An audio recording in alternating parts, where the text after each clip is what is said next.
Assalamualaikum warahmatullahi wabarakatuh. Perkenalkan, saya Vika Karimatu Zulfi dari Prodi Perbankan Syariah NIM E 2019-1084. Di video kali ini saya akan menjelaskan tentang pengantar ilmu ekonomi makro seperti yang telah dijelaskan oleh Bapak Abdul Wadud Nafis. Jadi yang pertama adalah apa sih pengertian dari ekonomi itu? Nah, ekonomi itu berasal dari dua kata. Yang pertama adalah oikos dan yang kedua adalah nomos. Oikos sendiri berarti rumah tangga dan nomos adalah tatanan atau aturan. Jika digabung, keduanya memiliki arti pengelolaan rumah tangga atau tatanan rumah tangga. Maksudnya adalah bagaimana kita memanage rumah tangga tersebut. Nah, rumah tangga itu bisa jadi rumah tangga individu ataupun rumah tangga perusahaan.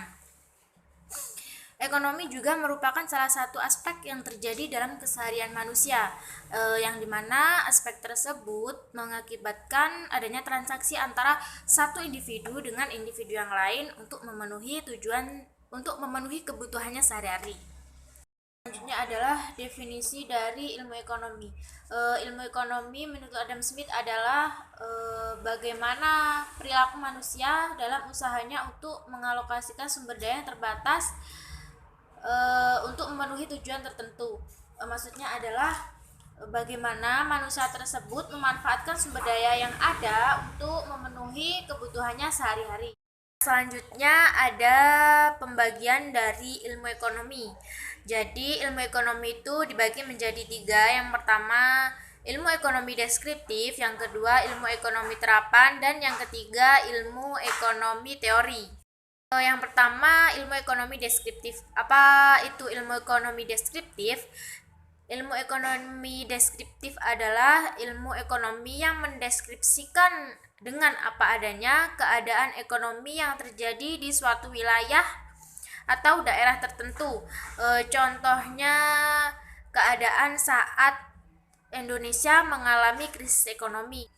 Nah, untuk selanjutnya adalah ilmu ekonomi terapan. Apa itu ilmu ekonomi terapan?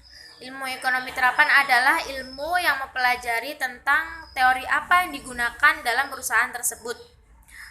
Contohnya teori apa ya yang digunakan untuk meningkatkan konsumen, terus teori apa yang digunakan untuk meningkatkan bagaimana semangat para pekerja itu tetap terus terjaga. Untuk selanjutnya adalah ilmu ekonomi teori. Jadi ilmu ekonomi teori itu ilmu yang membahas gejala apa yang terjadi setelah manusia melakukan perbuatan untuk kesejahteraan masyarakat. Nah, ilmu ekonomi itu dibagi menjadi dua. Yang pertama adalah ilmu ekonomi mikro dan yang kedua adalah ilmu ekonomi makro. Ilmu ekonomi mikro adalah ilmu yang mempelajari tentang bagaimana perilaku konsumen dan perilaku perusahaan. Bagaimana perusahaan tersebut membuat keputusan seperti menentukan harga pasar, terus menentukan kuantitas barang dan jasa. Yang kedua, ilmu ekonomi makro. Ilmu ekonomi makro adalah studi tentang ekonomi secara keseluruhan. Ekonomi makro banyak mempengaruhi pasar, masyarakat, dan perusahaan. Ekonomi makro sering digunakan untuk menganalisa dan merancang target-target yang berhubungan dengan pertumbuhan ekonomi, inflasi, dan pembayaran yang berkesinambungan. Jadi intinya dari ekonomi mikro dan makro adalah mikro itu lebih sempit dan makro itu lebih luas cakupannya. Sekian dari saya, semoga bermanfaat. Wassalamualaikum warahmatullahi wabarakatuh.